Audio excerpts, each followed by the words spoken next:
இந்தியாவிலேயே நித்தி ஆயோக் வந்து 18 இம்பார்ட்டன்ட் பேராமீட்டர்ஸை கொடுத்துருக்காங்க.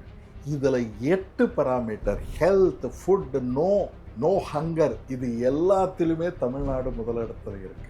ஆஸ் அன் எக்கானமிஸ்ட், உலகத்திலேயே ஹையஸ்ட் லோன் வாங்கினதே அமெரிக்கா தான். $37 ட்ரில்லியன் இருக்கு. இந்த கடன் சுமையினால நாங்கள் கொடுத்த வாக்குறுதிகளை நடத்துவது சிரமம்னு சொல்றது ஒரு எக்கனாமிக்காக நல்ல ஆர்குமெண்ட்டாக இல்லைன்னு பார்க்குறேன். இப்போ பெட்ரோலியம் ப்ராடக்ட்ஸ் எல்லாமே இன்க்ரீஸ் ஆனதுனால இப்போ இந்த இருக்கிறதே கொடுக்க முடியுமா முடியாதான்னு தெரியல. இப்போ இருக்கிற பெண்களுக்கு ஃப்ரீயாக கொடுக்குற டிரான்ஸ்போர்ட்டேஷனே கொடுக்க முடியுமான்றது தெரியல. நிறைய இடத்துல நிறுத்திட்டாங்க. 70% நம்மளுடைய டோட்டல் தமிழ்நாடு பட்ஜெட்டில் 70% இதுதான் கொடுக்கணும். இவர் தாவேகா அவர்கள் கொடுத்த வாக்குறுதியே 70%. தமிழ்நாடு கவர்மெண்ட்டில் கையிருப்பு இருப்பது 59,000 தான் இருக்குது. ஒரு சிலிண்டர் 6 சிலிண்டர் ஃப்ரீயாக கொடுக்குறேன்னு சொல்லும்போது அதனுடைய விலையும் ஏறும்போது மக்களுடைய எதிர்பார்ப்பும் அதிகமாகிறது. பண்ணவில்லை என்றால் அதிருப்திகள் மிக அதிகமாகிறது. இந்த குரோத்தை அப்படியே கொண்டுட்டு போகணும். இந்த குரோத்தை அப்படியே கொண்டுட்டு போனோம்னா 2030 $1 ட்ரில்லியன் எக்கானமியை அடைஞ்சிருக்கும். இப்போ அந்த குரோத்தை கண்டினியூ பண்ணுவது எப்படி? நம்பர் 2,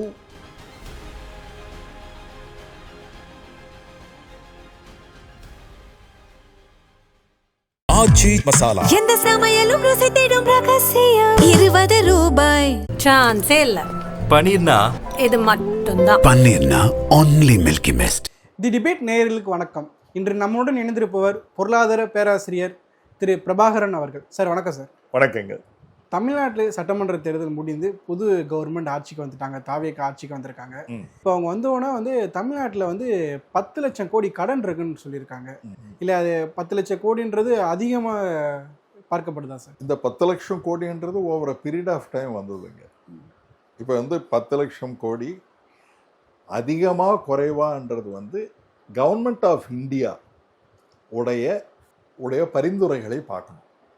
அது பார்த்தீங்கன்னா 26.5% வரைக்கும், 28% வரைக்கும் வாங்கலாம்.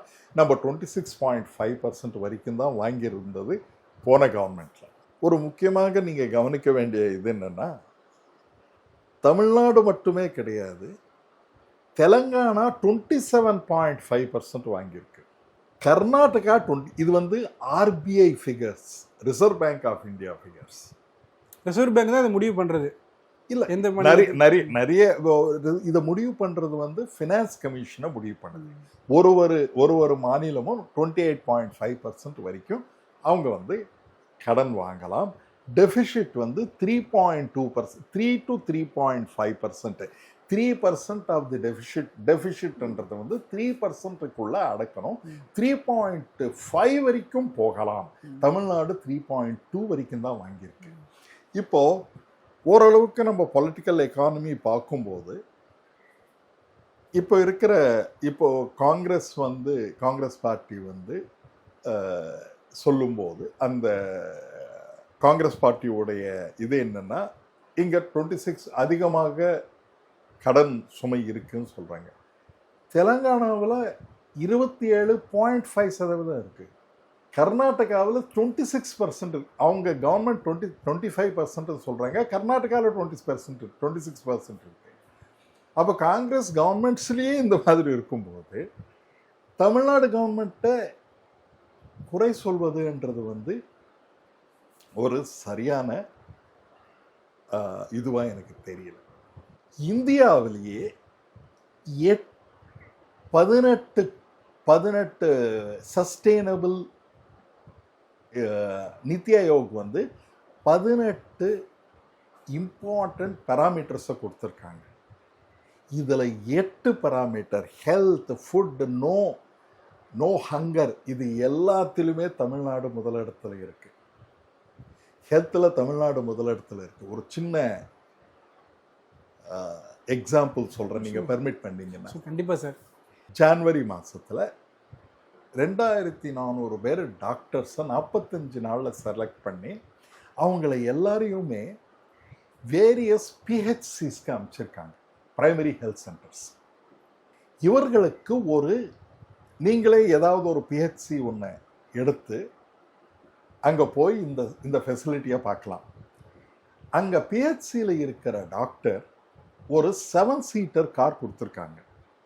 அவங்க அதில் உட்காந்து அவங்களும் அவங்களோட அசிஸ்டண்ட்டு காம்பவுண்டர் எல்லாமே கொடுத்து ஒரு கிராமமாக போய் ஒரு ஸ்கூல்லையும் போய் நான் எக்ஸாம்பிள் பார்த்த ஸ்கூலில் வந்து ஒரு ஸ்டூடெண்ட்டுக்கு தொண்டை மிக அதிகமாக பிரச்சனைகளாக இருந்தது, பேச முடியாமல் இருந்தது. உடனடியாக அந்த டாக்டர் சில மருந்தை கொடுத்து அவங்கள பக்கத்தில் இருக்கிற ஒரு கவர்மெண்ட் ஹாஸ்பிட்டலுக்கு ரெஃபர் பண்ணாங்க. அவங்க அதை பார்த்துட்டு இது வந்து கொஞ்சம் அட்வான்ஸ்டாக இருக்குது, இது இஎன்டிக்கு மெயின் ஹாஸ்பிட்டல் ஜிஹெச்சுக்கு அனுப்பணும்னு சொல்லி அனுப்பிச்சு 1.5 months கரெக்ட் பண்ணி திரும்பி அந்த ஸ்கூலில் கொண்டு போய் அந்த பிஹெச்சி டாக்டர் கொண்டு போய் சேர்த்தாங்க. இந்த மாதிரி ஒரு ஸ்கீம் உலகத்தில் எங்குமே கிடையாது, தமிழ்நாட்டில் மட்டும்தான் இருக்குது. அதே போல் தமிழ்நாட்டில் தான் 98.9% இன்ஸ்டிடியூஷனல் டெலிவரிஸ் இருக்கிறதுனால maternal mortality rate lowest in the country. பிரசவம் போதே இறந்துடுவாங்க நிறைய பேர், அது வந்து இந்தியாவிலேயே லோயஸ்ட். இப்படி பார்க்கும் பொழுது ஒன்று இந்த டெஃபிஷிட்னால என்ன நடந்ததுன்னா இதுக்கெல்லாமே செலவழிச்சிருக்கோம். எஜுகேஷன் பார்த்தீங்கன்னா ஹையஸ்ட் 53 அண்ட் நீங்கள் பார்த்தீங்கன்னா போன வருஷத்தை விட இந்த வருஷம் 0.17% இன்க்ரீஸ் ஆகிருக்கு பாஸ் பர்சன்டேஜ் ஃபார் +2. அதனால் இந்த இன்க்ரீஸ் இன் எஜுகேஷன், அதே போல் மார்னிங் பிரேக்ஃபாஸ்ட் கொடுக்கறதுனால அமெரிக்காவில் ஒரு நோபல் ப்ரைஸே வாங்கியிருக்காரு அதை பண்ணி. அதனால தான் நீங்கள் அமெரிக்காவில் போனீங்கன்னா அமெரிக்கா போன்ற நாடுகளிலேயே பிரேக்ஃபாஸ்ட் ஃப்ரீ. காலையில் போய் நீங்கள் பிரேக்ஃபாஸ்ட் கம்பல்சரியாக இவ்வளோ சாப்பிட்ணும். அது மட்டுமே இல்லை, ஒருவேளை பிரேக்ஃபாஸ்ட் அந்த குழந்தை சாப்பிட்லன்னா அவங்கள கொஞ்சம் வேலை பண்ண சொல்லுவாங்க, கொஞ்சம் டயர்டாகி போய் சாப்பிட்றதுக்கு. ஏன்னா பிரேக்ஃபாஸ்ட் மிக முக்கியமான இது.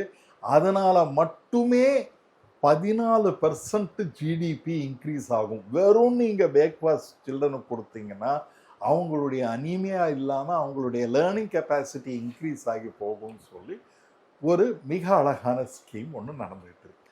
அதனால இந்த டெஃபிஷிட் வந்து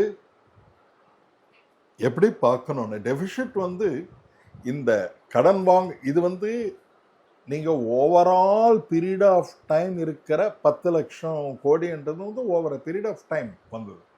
இது இந்த வருஷம் வாங்கி இந்த 5 வருஷம் அந்த 5 ஆண்டுகள் சொல்லலை, இதுக்கு முன்னாடி சேர்த்து இது எல்லாமே கியூமுலேட்டிவாக தான் வந்துட்டு இருக்கும். இப்போ அந்த கியூமுலேட்டிவாக வர்றது ஒரு தனி மனிதர்களுடைய லோன் வேற, ஒரு நாட்டினுடைய கடன் வேற. ஆஸ் அன் எக்கானமிஸ்ட் உலகத்திலேயே ஹையஸ்ட் லோன் வாங்கினதே அமெரிக்கா தான். $37 trillion இருக்கு. நம்ம இந்திய அரசே மிக அதிகமாக லோன் வாங்கியிருக்கு. அதை விட கம்மியாக தான் தமிழ்நாடு கவர்மெண்ட் வாங்கியிருக்கு, இனி வரைக்கும் வாங்கியிருக்கிறது. அதனால் வந்து இந்த கடன் சுமையினால் நாங்கள் கொடுத்த வாக்குறுதிகளை நடத்துவது சிரமம்னு சொல்கிறது ஒரு எக்கனாமிக்காக நல்ல ஆர்குமெண்ட்டாக இல்லைன்னு பார்க்குறேன். சார், அவங்க பல வாக்குறுதிகள் கொடுத்துருக்காங்க. 6 சிலிண்டர் வருடத்துக்கு இலவசம்னு சொல்லியிருக்காங்க. அதே போல் பெண்களுக்கு 2500 ரூபா மாதம் கொடுக்குறேன்னு இருக்காங்க. இது எப்படி சார் இந்த எக்கனாமிக் கிரைசிஸில் வந்து எப்படி கொடுக்க முடியுமா? இது கொடுக்கறதுக்கு இருக்கிற சாத்தியக்கூறுகள் மிக கம்மிங்க. ஏன்னா இப்போ பிரைம் மினிஸ்டரே சொல்கிறாரு, நீங்கள் ஒரு வருடத்துக்கு உங்கள் கல்யாணம் எல்லாமே போஸ்ட்போன் பண்ணுங்கன்னு சொல்லி. அப்போ வந்து தமிழ்நாடு கவர்மெண்ட் வந்து ஒரு சவரன் கோல்டும் ஒரு பட்டுப்புடவையும் கொடுக்கறது வந்து சென்ட்ரல் கவர்மெண்ட் கொடுத்த கைடன்ஸை வந்து நம்ம வந்து மீற மாதிரி இருக்கும். அதனால அது அதே மாதிரி செலவுகளை குறைத்து விடுங்கள்னு சொல்கிறாங்க. ஒரு குழந்தை பிறந்தால் ஒரு மோதிரம் கொடுப்போம்னு சொல்லுவது தாய்மாமன் அதுவும். ஏன்னா தங்கம் வாங்குவதே வேணான்னு சொல்லி, ஏன்னா நம்மளுடைய நாட்டுக்கு தங்கம் வாங்குவது நாட்டுக்கு பிரச்சனையாக இருக்குது. நீங்கள் ஒரு பேட்ரியாட்டாக இருந்தால், ஒரு நல்ல சிட்டிசனாக இருந்தால் தங்கம் வாங்குவதை தவிர்க்குங்கள் அப்படின்னு சொல்கிறாங்க. அதனால் அதை ரெண்டுத்தையும் இமீடியட்டாக பண்ண முடியாது. இப்போ பெட்ரோலியம் ப்ராடக்ட்ஸ் எல்லாமே இன்க்ரீஸ் ஆனதுனால இப்போ இந்த இருக்கிறதே கொடுக்க முடியுமா முடியாதான்னு தெரியல. இப்போ இருக்கிற பெண்களுக்கு ஃப்ரீயாக கொடுக்குற டிரான்ஸ்போர்ட்டேஷனே கொடுக்க முடியுமான்றது தெரியல. நிறைய இடத்துல நிறுத்திட்டாங்க. மகாராஷ்டிராவில் வந்து இதே போல் 2500 ரூபாய் கொடுத்து சொல்லி இப்போ ஆல்மோஸ்ட் நிறுத்திட்டாங்க. ஒரு ரிசல்ட்டுக்கு அப்புறம் நிப்பாட்டிட்டாங்க. எலெக்ஷன் ஆட்சிக்கு வந்த பிறகு நிப்பாட்டிட்டாங்க. இப்போ அதே போல் இப்போ வந்து 2500க்கு இன்க்ரீஸ் பண்ணணும்னா அதனுடைய செலவு மிக அதிகமாக இருக்கும். அது அது பண்ண முடியுமான்றது தெரியவில்லை. அதே போல் ஃபார்மர்ஸ்க்கு எல்லாருக்குமே 5 ஏக்கருக்கு கீழே இருக்கிறவங்களுக்கு லோன் கடன் தள்ளுபடி கொடுப்போம் அப்படின்னு சொன்னாங்க. அது கொடுத்தால் 3,70,000 கோடி கடன் இருக்கு. அது எல்லாமே தள்ளுபடி பண்ணி இந்த என்டையர் மேனிஃபெஸ்டோவை பண்ணோம்னா தமிழ்நாடு 5 ஆண்டுகளில் இந்த 5 ஆண்டுகளில் பண்ணால் அதுவே 19.7 lakhs crores வரும். அப்போ அது சாத்தியப்படுவதற்கு வாய்ப்புகள் மிக. இப்போ நம்மளுடைய டோட்டல் நம்மளுடைய பட்ஜெட்டே 35 லட்சம் தான். நம்ம இது வருடத்துக்கு நம்மளுடைய ஜிஎஸ்டிபி மிக நல்லா நடந்துகிட்டு இருக்கு. ஆல்மோஸ்ட் 45 lakh crores நம்மளுடைய ஜிஎஸ்டிபி வந்திருக்கு. இதே போன வருஷம் 11%, இந்த வருஷம் 10.87%. 2 வருஷத்துலேயும் ஆர்பிஐ கொடுத்த ஃபிகர்ஸ் படி இந்த growth மிக மிக அருமையாக இருக்குது. இந்தியாவிலேயே நம்ம தான் ஹையஸ்ட், தமிழ்நாடு தான் ஹையஸ்ட். அதனால் இப்போது நியூவாக வரக்கூடிய கவர்மெண்ட்டு இந்த growth-ஐ அப்படியே கொண்டுட்டு போகணும். இந்த growth-ஐ அப்படியே கொண்டுட்டு போனோம்னா 2030 $1 trillion எக்கானமியை அடைவோம் தமிழ்நாட்டில். இப்போ அந்த growth-ஐ கண்டினியூ பண்ணுவது எப்படி? நம்பர் 2, கொடுத்த வாக்குறுதிகளை காப்பாற்றுவது எப்படி? சார், அந்த வாக்குறுதி நிறைவேற்றினா கூட கடன் வாங்கி தான் பண்ண முடியுமா, இல்லை மற்ற சோர்ஸ் மூலமாக அந்த பணத்தை எடுக்க முடியுமா சார்? இல்லை,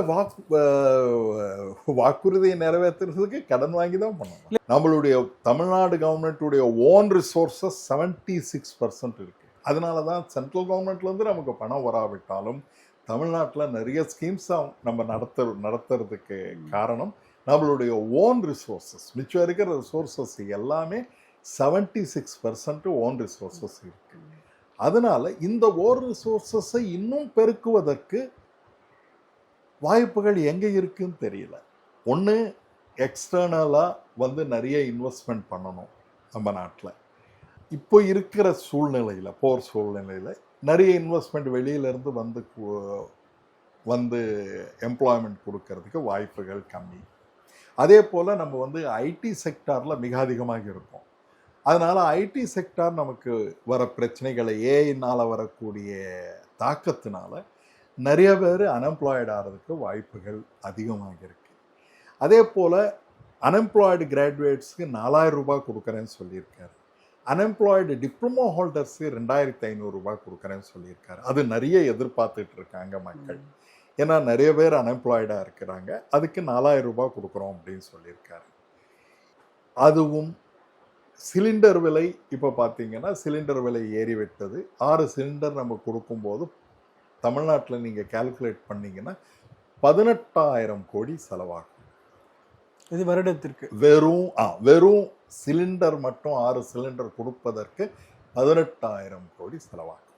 அதே போல் நம்பர் ஆஃப் மேரேஜஸுக்கு நம்ம வந்து ஒரு சவரன் கோல்டு, ஒரு பட்டுப்புடவை கொடுப்பது, அதுக்கு வந்து 19,000 கோடி செலவாகும். ஒரு வருஷத்தில் இத்தனை நம்பர் ஆஃப் மேரேஜஸ் நடந்திருந்தால் அது நீங்கள் பார்த்தீங்கன்னா ஆல்மோஸ்ட் இது மட்டுமே 70% ஆஃப் தி பட்ஜெட்டாக மாறிவிருக்கு. 70% நம்மளுடைய டோட்டல் தமிழ்நாடு பட்ஜெட்டில் 70% இதுதான் கொடுக்கணும்.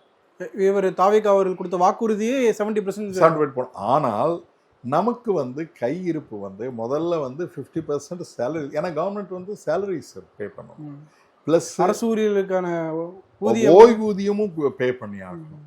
இது எல்லாமே போக தமிழ்நாடு கவர்மெண்ட்டில் கையிருப்பு இருப்பது 59,000 தான் இருக்குது. இந்த 59,000 தான் இந்த ஹாஸ்பிட்டல், ஸ்கூல்ஸு இதெல்லாம் நடத்திட்டு இருக்கோம். இப்போ ஒரு ஸ்டூடெண்ட்டுக்கு வந்து ஒரு ஸ்டூடெண்ட் ப்ளஸ் படித்தாங்கன்னா நம்மளுடைய கவர்மெண்ட் ஸ்கூலில் 85,000 செலவு பண்ணுறது கவர்மெண்ட் வருடத்துக்கு. 1 to +2 இப்போ வந்து ஸ்கூல் பட்ஜெட் எடுத்துக்கிட்டு number divided by number of students, first standard to 12, LKG UKG இல்லாவிட்டாலும் first standard to 12th standard ஸ்டூடெண்ட்ஸோடு நீங்களே டிவைட் பண்ணி பார்க்கலாம். நீங்களே டிவைட் பண்ணி பார்த்தீங்கன்னா 85,000 வருது. ஆனால் கடந்த காலங்களில் பள்ளி கல்வித்துறைக்கு தான் அதிகமான நிதி ஒதுக்கினாங்க கடந்த அரசு. ஆமாம், அது அது அது ஒதுக்குறதுனால தானே நமக்கு வந்து அதனுடைய ரிசல்ட் வருது. 95% வருது. +2 தாண்டின பிறகு அவங்களுக்கு வந்து நிறைய வாய்ப்புகள் வருது. வாய்ப்புகள் வந்ததுனால என்ன ஆகுது, தமிழ்நாட்டில் தான் நிறைய விமன் எம்ப்ளாய்மெண்ட்டு. நம்மளுடைய தமிழ்நாட்டினுடைய ப்ரொடக்ஷன் வந்து இந்தியாவிலேயே கூட்ஸ் ப்ரொடியூஸ் பண்ணுறது 33% ஒரே ஒரு மாநிலம் தமிழ்நாடு தான். இப்போ 33% கூட்ஸ் மேனுஃபேக்சர் பண்ணுற எக்கானமியில் நம்ம இன்னும் அவங்க மேலே டேக்ஸ் பர்டன் போட்டோம்னா அவங்களால நடத்த முடியாமல் இருக்கும். அதனால் வந்து நிறைய பேர் தொழில் முனைவோர்கள் வரும்போது நமக்கு நன்றாக இருக்கும். ஆனால் இன்னும் நம்ம அமெரிக்காவோட ஒப்பந்தத்தை நம்ம பண்ணலை. தமிழக அரசு, இந்திய அரசு இன்னும் பண்ணலை இல்லையா? அதனால தானே நமக்கு வந்து இந்த திருப்பூரில் இதில் எல்லாம் பிரச்சனைகளாக இருக்கு. இப்பவும் 15% பே பண்ணிட்டு தான் இருக்கும். இதுக்கு முன்னால் 3% தான் இருந்தது. மக்களுக்கு மீது அதிகமான வரி சுமை வர வாய்ப்பு இருக்கா சார்? இதை நிறைவேற்றணும் என்றால் வரி சுமை ஏற்றி தான் முடியும். அது எந்த அளவுக்கு ஏற்ற முடியும்ன்றது கூட அது வந்து அதுக்கு மக்களுக்கு அது அதிருப்தியாக தான் சார் இருக்கும். இந்த திட்டங்களுக்காக வரி சுமைகள் விலை உயர்வு ஏற்றுனா மக்கள் அதிருப்தியில் தான் சார் இருப்பாங்க. அரசாங்கம் அது நம்ம அரசாங்கத்துக்கிட்டே விட்டுடுவோங்க ஐயா. ஏன்னா as an economist, as a press, நம்ம வந்து இதுதான் பிரச்சனைகள்னு தான் சொல்ல முடியும். அது அரசாங்கத்தினுடைய ப்ரையாரிட்டிஸ். அவங்க என்ன ப்ரையாரிட்டிஸ் வச்சுருக்காங்கன்னு நமக்கு தெரியாது. அதனால் இந்த 2,500 ரூபாய் ஏற்றுவது அது சொல்லியிருக்காங்க. அதை வந்து நிறைய வாக்குறுதியில் கொடுத்துருக்காங்க. நிறைய இடத்துல இப்போ இருக்கிற சீஃப் மினிஸ்டர் வந்து நான் சொல்லியிருக்காங்க, நான் சும்மா பொய்யாக சொல்லலை, நான் எது செய்ய முடியுமோ அதுதான் நான் சொல்கிறேன் அப்படின்னு சொல்லியிருக்காரு. அதனால் வந்து அது எந்த அளவுக்கு இந்த அட்லீஸ்ட் இந்த ஒரு மாதத்தில் எந்தெந்த விதமான அறிவிப்புகளை அவர் கொடுப்பார். ஏன்னா இப்போ தான் வந்திருக்காரு சீஃப் மினிஸ்டராக, இப்போ தான் அவர் ஒரு ஸ்டெபிலிட்டி வந்திருக்கு, நிறைய அஃபிஷியல்ஸ் எல்லாமே போட்டிருக்காரு. இதையெல்லாம் பார்த்த பிறகு இதை எப்படி சாத்தியமாக்குவார்ன்றது வந்து ஒரு எக்கானமிஸ்டாக எனக்கு தெரிஞ்ச லிமிட்டட் நாலேஜில் நான் சொன்னேன். எக்கனாமிக்கில் அவருக்கு முன்னாடி இருக்க சவாலை நீங்கள் எதை பார்க்குறீங்க? முதல்வருக்கு சவால், ஒரு சவால் வந்து இந்த இருக்கிற ஸ்கீம்லேயே கன்சாலிடேட் பண்ணணும் ஸ்கீம்ஸ் எல்லாமே. அதாவது கடந்த அரசு செயல்பட்ட திட்டங்களையும் கண்டினியூ பண்ணணும், இப்போ புதுசாக அவங்க கொடுத்துருக்க வாக்குறுதிகளையும் கண்டினியூ பண்ணணும். ஏன்னா வந்து நான் முதல்வர் திட்டம் வந்து மிக மிக மிக பிரசித்தி பெற்ற திட்டம். அது இந்தியாவிலேயே 450 பேர் ஐஐடியில் ஜாயின் பண்ணியிருக்காங்க. இனி வரைக்கும் கவர்மெண்ட் ஸ்கூல்ஸ்லேருந்து ஐஐடியில் ஜாயின் பண்ணுறதுன்றது வந்து நமக்கு தெரியாத இதுவாக இருந்தது. அதில் ஜாயின் பண்ணியிருக்காங்க. அதே போல் ஐஏஎஸில் 60 பேர் பாஸ் பண்ணியிருக்காங்க. அதனால் அந்த ஸ்கீம்ஸை எல்லாமே தொடரணும். பிரேக்ஃபாஸ்ட் ஸ்கீமும் தொடர்ந்து செயல்படுத்தணும். இன்னும் விரிவுபடுத்துகிறதா சொல்லியிருக்காங்க, பண்ணியிருந்தால் நல்லாயிருக்கும். நம்பர் 3, இந்த சோஷியல் வெல்ஃபேர் ஸ்கீம்ஸ், இந்த கடன் தொகையை இது விவசாயிகளுக்கு நாங்கள் கடன் தொகையை 5 ஏக்கருக்கு கீழே இருக்கிற சிறு விவசாயிகளுக்கு நாங்கள் கடனை இந்த கோஆபரேட்டிவ் பேங்க்ஸில் இருக்கிற கடனை எல்லாமே நீக்கி விடுவோம்னு சொன்னார். அது எல்லாமே மக்களுக்கு நலன் தரக்கூடிய இதுதான். ஆனால் அதை சாத்தியப்படுத்துவது எப்படி? கடன் வாங்கி அதை சாத்தியப்படுத்தலாம் அப்படின்னு பார்த்தீங்கன்னா, கடன் வாங்குறது 26.5% வாங்கிட்டு இருக்கோம். இனிமேல நம்ம வந்து அதிகமாக கடன் சுமை தான் ஏறும் அரசுக்கு. கடன் சுமை தான் ஏறும். கடன் சுமை ஏற்றவும் முடியாது. ஏன்னா 1.5% கடன் ஏற்ற முடியும். அந்த கடன் வாங்க முடியும். நீங்கள் மேக்ஸிமம் வாங்கினீங்கன்னா ஒரு கொஞ்சம் சொல்ப அமௌண்ட் பெர்சன்டேஜ் தான் வாங்க முடியும். எல்லா ஸ்டேட்ஸ்லையும், இந்தியாவில் இருக்கிற எல்லா ஸ்டேட்ஸும் 26.5 இருக்கிறது. தமிழ்நாடு இதில் தான் லோயஸ்ட்னு சொல்லியிருக்காங்க. தெலங்கானா 27.5% வாங்கியிருக்காங்க. ஆனால் அவங்களுடைய பாப்புலேஷன் வந்து it has not become very old. ஆனால் தமிழ்நாடு பாப்புலேஷன் ஆர்பிஐ டேட்டா படி என்ன சொல்லியிருக்காங்கன்னா, இது வந்து சில்வர் பாப்புலேஷன் சொல்லியிருக்காங்க. அப்படின்னா middle aged people, older people மிக அதிகமாக இருக்காங்க.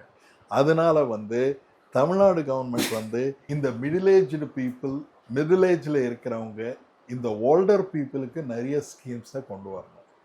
அது கொண்டு வந்திருக்காங்க. அதை வச்சு தான், ஆர்பிஐ டேட்டாவை வச்சு தான் கொண்டு வந்திருக்காங்க. அதையெல்லாம் நிறுத்த முடியாது. இப்படி இருக்கும்போது நடந்து கொண்டிருக்கும் ஸ்கீம்ஸை நம்ம கண்டினியூ பண்ணணும். புதுசாக இருக்கிற ஸ்கீம்ஸுக்கு நம்ம பணத்தை திரட்ட வேண்டும் அப்படின்றால் அது எந்த அளவுக்கு சாத்தியம் என்றது நாம் அரசாங்கத்திடம் கேட்க வேண்டும்.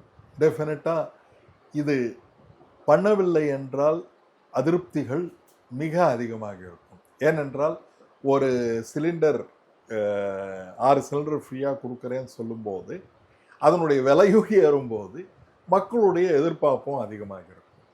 அதனால் அதே போல் எல்லாருமே பப்ளிக் டிரான்ஸ்போர்ட்டை யூஸ் பண்ணுங்கன்னு சொல்கிறாரு பிரைம் மினிஸ்டர்.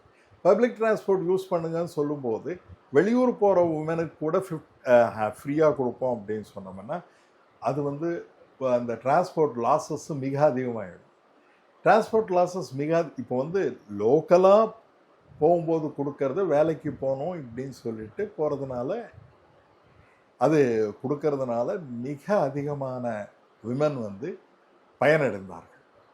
இப்போ வந்து வெளியூருக்கு கூட நாங்கள் கொடுப்போம் அப்படின்னு சொன்னால், வெளியூருக்கு போவதற்கு அவங்களுக்கு ஃப்ரீ கொடுத்தோம்னா இந்த லாஸ் மிக அதிகமாக போயிடும்.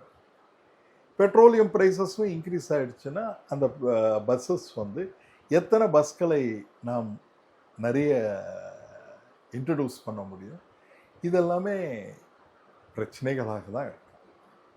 இதுதான் எல்லாமே இப்போ சொன்ன வாக்குறுதிகள் எல்லாமே ஒன்றும் 15 கோடியிலிருந்து 15,000 கோடியிலிருந்து 20,000 கோடியிலிருந்து 3.7 lakhs வரைக்கும் இருக்கு. ஒரு திட்டத்துக்கு நீங்கள் தனியாக சொல்கிறீங்க. தனித்தனியாக எடுத்து பார்த்தீங்கன்னா இப்போ 2,500 ரூபாய் நம்ம கொடுத்தோம்னா 1,500 ரூபாய் இன்ட்டு 1.1 crore பீப்புள் நீங்களே கால்குலேட் பண்ணிக்கலாம். 1,500 இன்ட்டு 1.1 crore ஆட்டோமேட்டிக்காக 16,000 crores வரும். அதே போல் எல்லாமே அதே மாதிரி நீங்களே கால்குலேட் பண்ணிக்கலாம். நீங்களே கால்குலேட் பண்ணி பார்க்கும்போது இப்போ ஒரு 6 சிலிண்டர்ஸ் ஃப்ரீ என்றால் இப்போது சிலிண்டருடைய விலை பார்த்தீங்கன்னா 1,200 ரூபாய் இருக்குது. அப்போது ஒரு வருஷத்துக்கு 7,000 ரூபாய் ஒரு ஃபேமிலிக்குன்னா நம்மளுடைய தமிழ்நாட்டில் இருக்கிற 1 கோடி மக்களுக்கு 7,000 ரூபாய் பெர் ஹெட்டு கொடுத்தோம்னா அது எவ்வளோ ஆகுதுன்னா 70,000 கோடியாக மாறிவிடுது. அதனால் இது எல்லாமே மிக மிக சிரமமான எக்கனாமிக் சிச்சுவேஷன். இது அது எல்லாமே சவால்களாக தான் இருக்கும். அதை இப்போ இருக்கிற சீஃப் மினிஸ்டர் அவருடைய திறமையான மினிஸ்டர்ஸ்களை வைத்து அதை சரி பண்ணுவார் என்று நான் நினைக்கிறேன். மக்களுக்கு எளிமையாக பதில் அளித்தீங்க சார் இந்த பொருளாதாரத்தை பற்றி. நன்றி சார். நன்றி, வணக்கம்.